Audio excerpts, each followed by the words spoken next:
All right, so a while back, I made a video and I wrote a post called The Rings of Power Has a Galadriel Problem. And I will just read you the opening couple of lines, because these were the only lines that a lot of people read, and then they got on Twitter and Facebook and yelled at me and called me a chauvinist or misogynist or whatever. So this opens discussing the third episode of the show, and this is the episode that first had me kind of like, whoa, hold on a second, this is not great. And the moment that I think that things started to shift for me was when Galadriel and Elendil were riding across the beaches of Numenor, and they shot this extraordinarily long slow motion scene, and Galadriel was smiling, and it was just this almost like rictus face, like this a smile like out of Black Hole Sun or something, the music video for that song.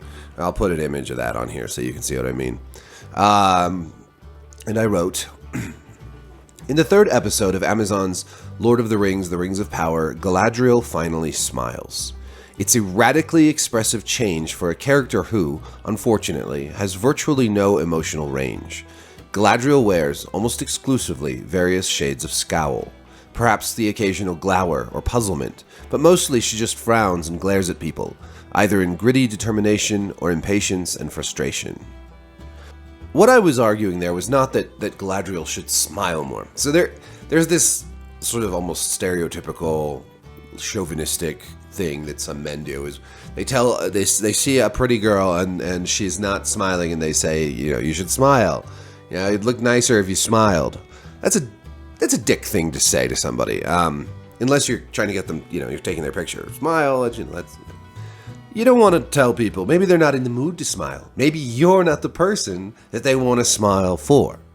But there is also no denying that smiling is a very human thing, and it connects us to people in ways that, in different ways. I mean, certainly we are connected to people through facial expressions, of all kinds of facial expressions, right? So people, the glower and the frown and the scowl, the look of death. If your girlfriend gives you the look of death, you did something wrong and you should repent. But smiling connects us with people. Sometimes I just make it a point to smile at people when I walk past them, strangers. And sometimes they smile back and sometimes they don't. That's their business. I don't care, but it's nice when somebody smiles at you, whether or not they're a pretty girl. Although that's especially nice, right? Amazon released this picture of Robert Aramayo, who plays Elrond. Next to him in this photograph is Morfydd Clark, who plays Galadriel. And she has a lovely smile in this photograph. The two of them look like they're having a great and lovely time, and it's very nice to see. And this is a look we never get from her in the show. And I think that what I'm trying to get at here is not just that Galadriel needed to smile more. I'm not trying to be a chauvinist here. But that we would have related to her in different ways had she been given opportunities in the script to convey warmth and compassion and kindness and affection and yes, opportunities to smile like Morfydd Clark is in this photograph. She just, in the show, is so angry and often petulant and often speaks through gritted teeth and in this very strange manner. And I feel like if they'd given us a Galadriel who had more of that, I don't want to say human, but it is human, more of that human warmth that Elrond displays so often in the show, that we would have related to her and been more fond of her and connected with her and rooted for her in ways we never could in the show, because she's always so angry and talking like this, and there's a tempest in me, and it's like these gritted teeth and scowls, and the Numenorians save her life, and then she's just like, fuck you, I'll fight my way out of here if you don't give me a ship this very instant. And it's like, dude, why are you so unlikable? Clearly, look at this photograph. Clearly, Morfydd Clark can convey the things that make us not just, I don't want to say attracted. No, I don't mean like sexually attracted, although she's a very beautiful woman. I mean, like attracted to people's personalities, right? Attracted to their ambiance, their vibe, their whatever, we needed to connect with Galadriel on levels that we were incapable of connecting with her on, because throughout the entire show, except for maybe a couple brief moments, she was always just a really unlikable character. A lot of times had very little self-control, as we saw in the Adar scene, where she's like, I'm going to save you until the end after I kill all your children and make you watch, and then I'll kill you. And then he's like, you're kind of a bad person. And she's like, but I'll kill you right now. It's like, come on. Surely we can make Galadriel more likable than Adar. But no, not in the show. Adar has a wider range of expressions on his face than she has through the entire show. So I realize that I'm sort of saying similar things to what I said in my Rings of Power has a Galadriel problem show. But this photo, which popped up on my Facebook feed, this photo really, made me think about this some more. And like, why couldn't we have had a more relatable female protagonist? And that makes me wonder. I know that there was some discussion in our Rings of Power podcast where it's like, well, maybe it's because she was written by men.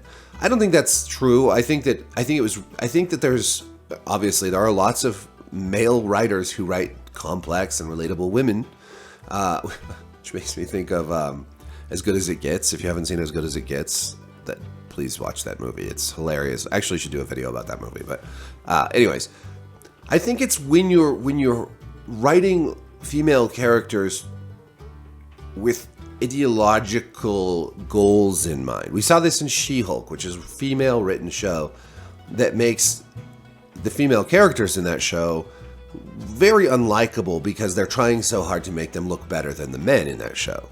How do you make female characters likable, relatable, complex? You just make them people. You don't have to write them as like these badass boss girls. The problem with that is it's like that's aping like. What about if you think about like badass boss men or boss boys? Like, you're aping the wrong characteristics. A lot of like these macho dudes in shows are super unlikable, and yet a lot of these writers are making their female characters sort of like them, and it's weird. Just write interesting, complicated characters. You want to see some really great female characters? Watch Yellow Jackets. Yellow Jackets is one of my favorite shows of 2022. It's extremely well written and well acted. It is a predominantly female cast. Every woman in that show is different. There's not this need for like boss girl. Each character has different personality traits, and like the ones that seem like leaders sometimes end up not being very good leaders. And like Jesus, all my favorite shows this year have had great female characters. Actually, Severance on Apple TV, fantastic female characters that are super complicated and interesting and well acted. Halle B and Miss what's her name? Anyways, the boss. She's the boss, but she doesn't play it as a boss girl. She's such an interesting character. I won't spoil anything of that show. Those are two shows everybody should watch. House of the Dragon, that's another one. The female characters in that show are complicated, sometimes likable in certain ways, unlikable in others. They're well-rounded. And this is the thing about writing a good character. You need well-rounded characters. They can't just be one thing. Galadriel is a one-note character. She just is this one thing throughout the whole show, and that is like what she calls herself. There's a tempest in me, and the whole time she's just angry, bitter. She can barely open her mouth to speak, and yet, in this one smile from Morfydd Clark in this photograph with her co-star, she's conveying so much more warmth and so much more relatability than she does in that entire show, and that's mind-boggling to me. So I think this is unfair both to the character Galadriel and to the actor Morfydd Clark, who I think was really sold short and given the short end of the stick, given short change, all that crap. in order to make Galadriel this way that the writers of the show thought a strong woman should be. And it's just not interesting. I don't think like that's a great way to write any character, including a male. I mean, if she was a man and acted that way, she would be just as boring and one note. And I would still want to see some sort of warmth or some sort of humanity beneath it all. Something. Sadness. Like, just, I don't know. Give us some expression. Give us something real. Give us something real. And this never felt real. So, thanks for watching. Like and subscribe if you would like. Peace.